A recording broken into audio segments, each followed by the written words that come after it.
much time right now. So I'm gonna go ahead and get started. Hey guys, my name is Wolf.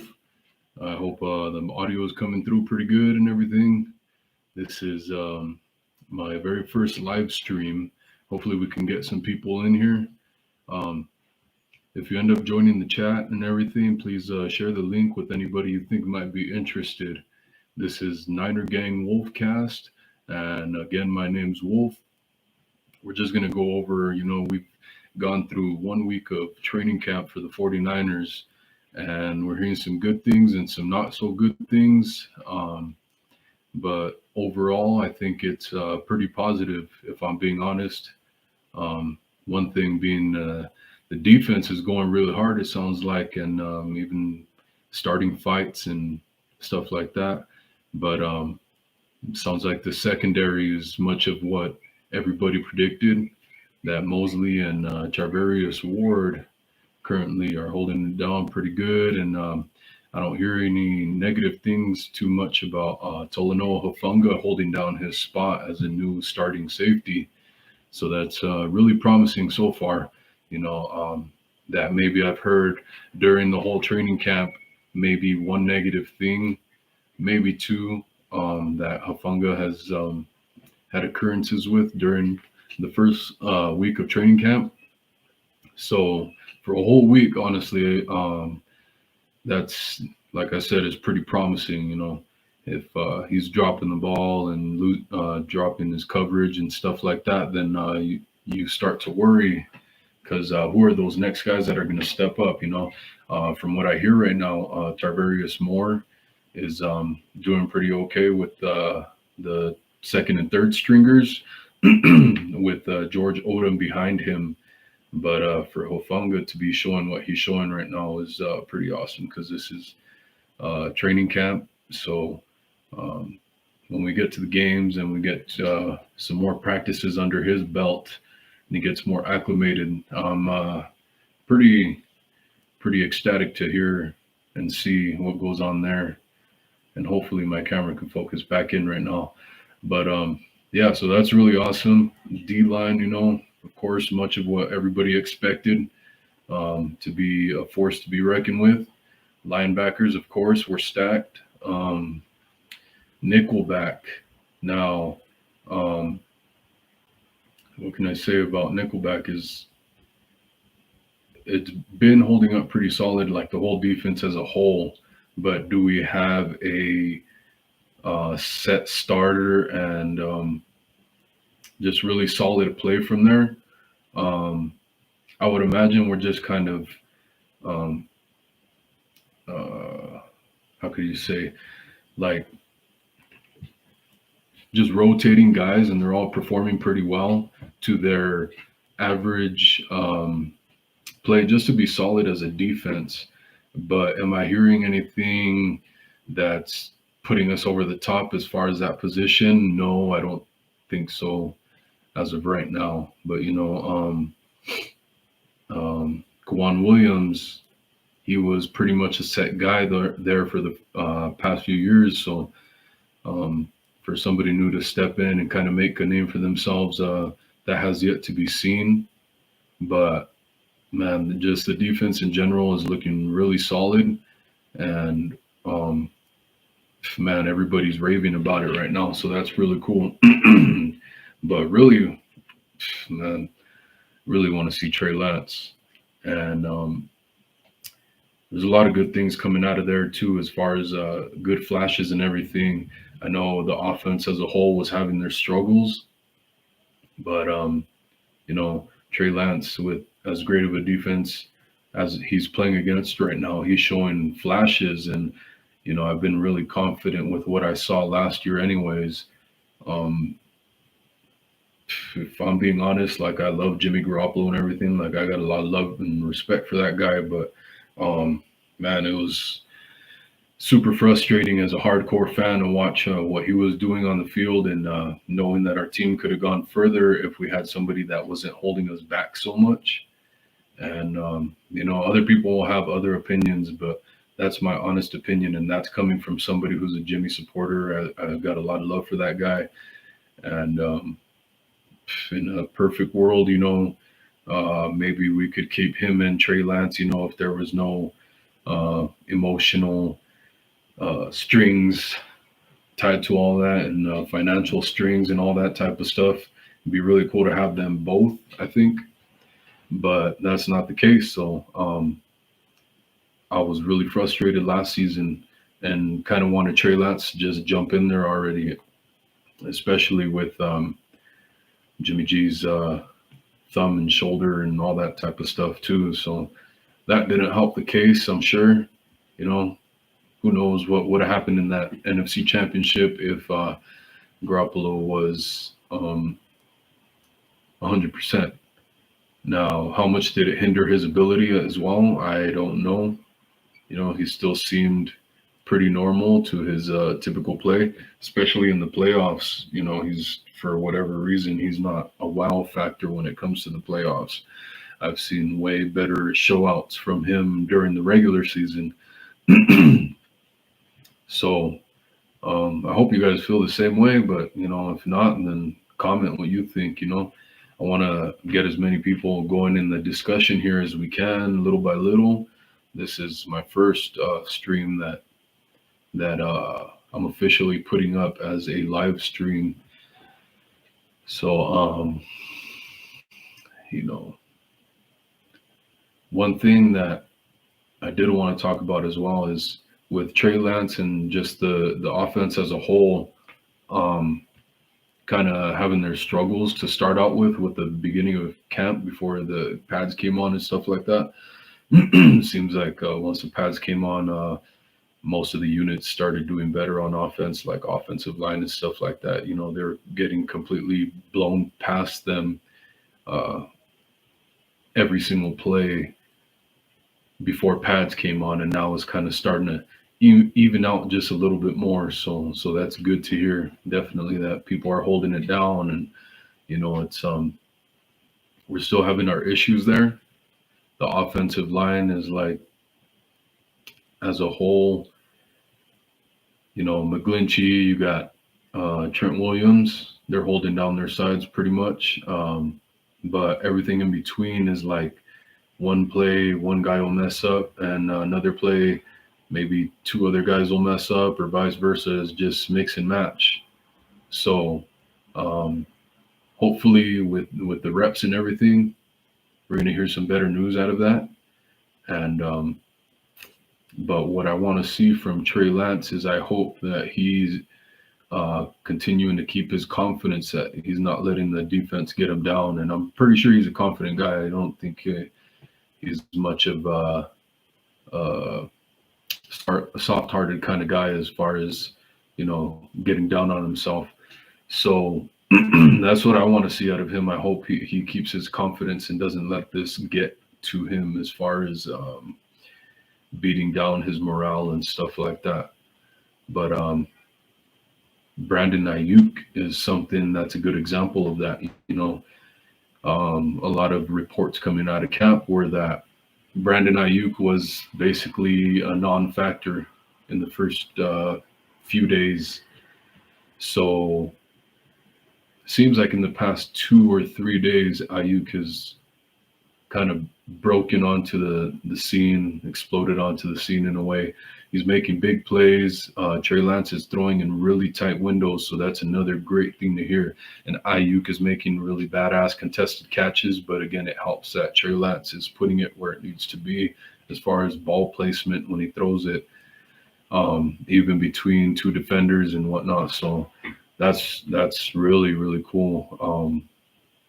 I know that was one thing I liked about Garoppolo was, even though, he make those boneheaded mistakes, man, he can zip the ball in there in some really tight spaces with anticipation and stuff like that. So that was real cool. But, Lance has that down the field deep threat and just long ball accuracy as well. So it's not just quick slants that he's doing that with. He's doing, posts and corner routes, out routes and stuff like that. So that's really great to see and hear. Hopefully I can throw some highlights and stuff in here in the next few videos But yeah, like I said, Brandon Ayuk is really lighting things up, so that's really great to hear. Um, we got Debo, of course, but um, a lot of people speculate that Ayuk will have a breakout season, and it's starting to look that way, just as far as camp goes and everything. So that would be really great to have definitely that 1-2 punch, and then of course you got Jennings and Kittle that add to the mix. And man, when you think about it, the way I see this offense playing out is kind of like a whack-a-mole. You know, with Jimmy G, of course, we were limited to his capabilities, but with this one, I feel like a defense is going to be playing whack-a-mole with this offense, and that's kind of the analogy that I could come up with right now, in the sense that, or like, if you're in a canoe or a raft or something, and you get a hole spitting up water, and you cover that hole up, but then you got another hole over here spitting up water too, and then you just got all these holes busting out of the bottom of your raft, and you're trying to cover all of them. That's how I feel the defense is going to be when they're playing against us, as far as our regular season opponents when that comes up. So I'm really excited to see that because of course, dual threat quarterback, and he can stretch the field with his arm as far as all that throwing ability, his arm talent. And man, this run game is looking really good too. And man, we're just stacked at that running back spot, so that's great, man. What I was surprised by and what I didn't like to hear was our veteran Jeff Wilson Jr. That's our veteran. I forget how many seasons he's probably been with us, about 5 seasons, and he was our leading rusher. What, back in 2020, the 2020 season, so 2 years ago, and he had a really great season that year. So for him to come into the training camp and be kind of lackluster, at least for right now, we can't count him out. But as of right now, everybody's kind of saying uh, that Jeff Wilson Jr. is kind of just in the background as far as all the running backs, which is crazy because of course he's the veteran and he's shown us what he could do when he's healthy. So I'm really surprised by that. I hope he can bounce back like Brandon Ayuk did. But if not, then I'm feeling really confident about our backfield. So that's pretty good, something to look forward to, anyways. So um, you know we got Mosley as well, looking really good. Charvarius Ward, of course, but you know what, man? Mosley's been a thug for us, man. He's been a great veteran and getting better and better every year. It seems like. Um, his health as well has been really good. So I hope we can continue that, man. But from what I hear, of course, Charvarius Ward, he's the new name. Everybody's got eyes on him. He's supposed to be the quarterback or cornerback one. But Mosley he's not giving that spot up, man. And he's really making a case for himself to be cornerback one. I don't know why I can't say quarterback. Um, yeah, but he's doing really, really great in the defense, and the defense is really, really balanced out right now. But he's going into a contract year, so keep an eye on him for him to kind of explode onto the scene as well this year as far as lockdown corner. Because like I said, he's going into his contract year. He's going to want to make a big splash in the defense. He just saw Charvarius Ward's contract, and he's like, man, I've been here doing this for years already, and this guy shows up out of nowhere, and he's got this big old contract. So that's another thing we're going to have to look into. And I would, as well as Bosa, I would kind of like for the team to go in the Trent Baalke route as far as he would lock down some of our players that might be expensive at the end of the season or so. Um, he would kind of lock them down earlier in the season before they kind of get too expensive, or even mid-season or whatever, before they have the whole season to show out. which could be a good thing, could be a bad thing, of course, because health is always a factor. You never know if they're going to end up staying healthy the whole season. But as far as Bosa and Mosley, if we don't get Bosa done, which I don't think we will because of the cap space and all that, I don't know what's going to go on with Jimmy Garoppolo, with him getting traded or released or anything. But um, even if he does get released, I don't know if Bosa's gonna. I don't think Bosa wants to get signed until next year. I'm sure he would love to get signed now, but I think he wants to hold out for more money. So I think he might wait and bet on himself for this year. But we'll see. So that's another thing I would like to see done too, because I'm really confident in Bosa's ability. Even when he does get hurt, he always seems to either come back stronger or basically, yeah, just that, just come back stronger. So I would probably lock them down early if those are the team's intentions to sign both of those guys, which I would, man. Those are some savvy veterans, man. They whether they're vocal leaders or not, which I'm pretty sure they're not, either of them. Bosa's kind of really soft spoken, talks real slow, kind of like me. So, but they lead with their play, man. They've been really, really solid veteran starters for us, man. And man, for Bosa, that's even kind of an insult. I think probably some would say to call him just a solid veteran. So of course he's a monster, but let's keep it a little humble, just a little bit humble here. You guys know what he does for us, what Mosley does for us. Those guys are great, man. So I would hope to lock them down this year, keep them in contract with extensions, but sooner than later, not like this whole Debo stuff. You know, um, with the contract extensions, well, like with Debo, and then the the Jimmy G. He basically held out on his trade because he had that surgery on his shoulder. So whether the 49ers wanted to or not, they had to wait.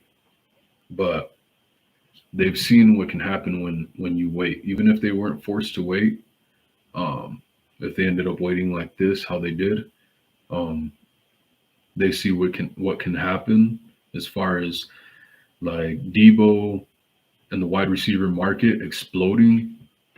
All these receivers are getting upwards of 20 million a year now.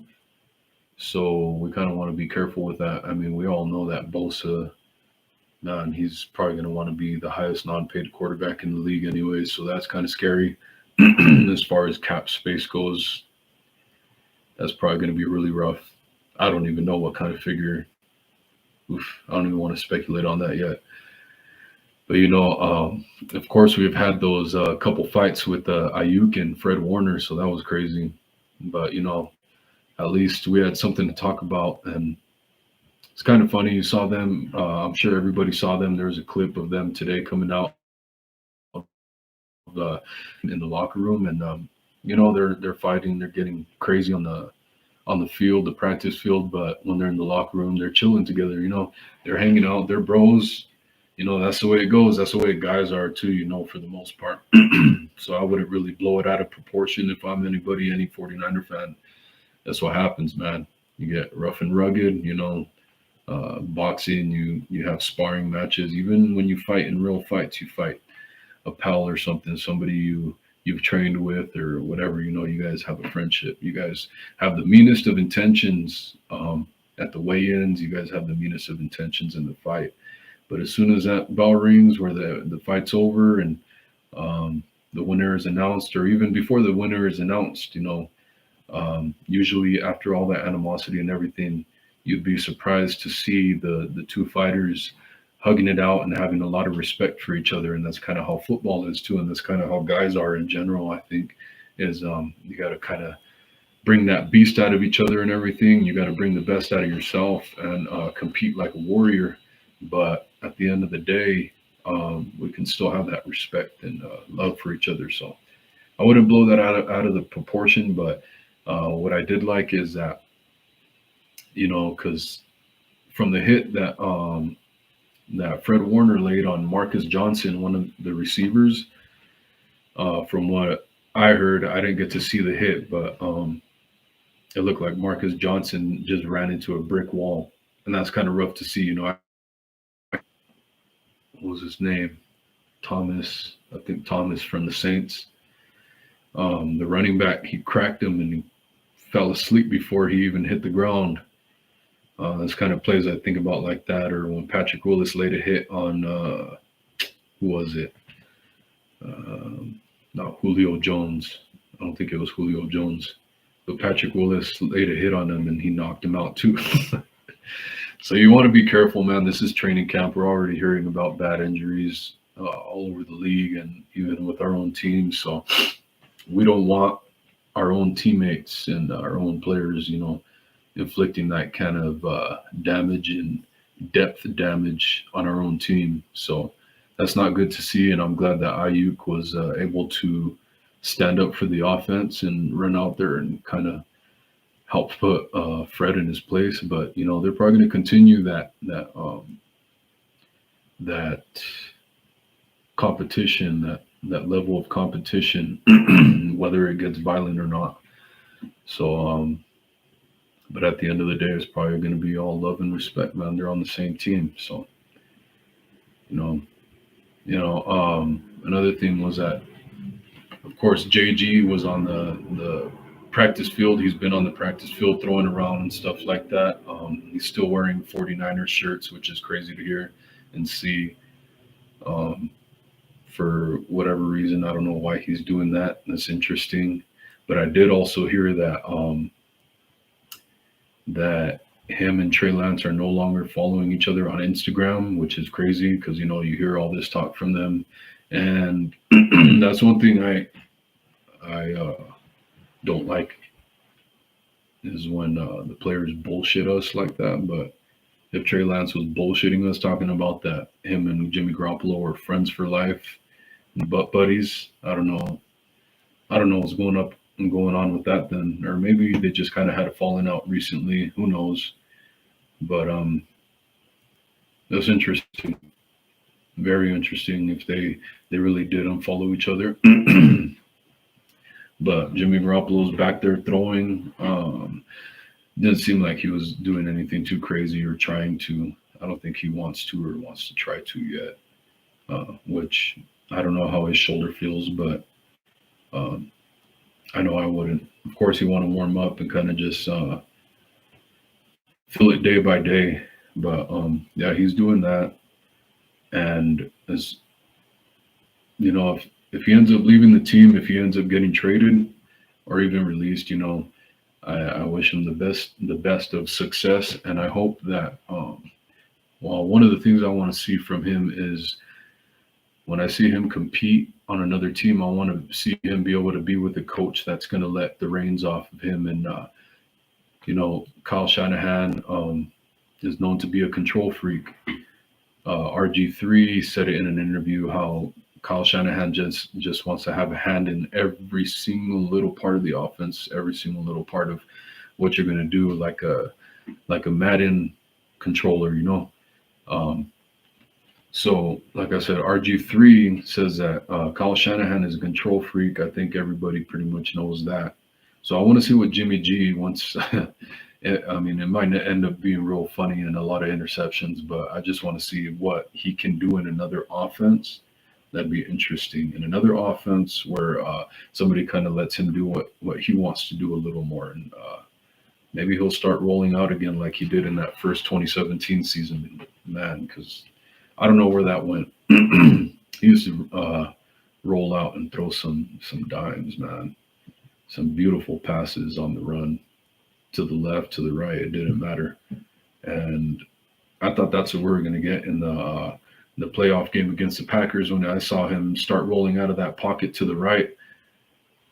And for whatever reason, he waited too long to throw that ball. I thought we were going to see him before the camera changed angles. I thought we were going to see a badass on the run pass from Garoppolo, but of course that didn't happen. We got an interception, right? Interesting.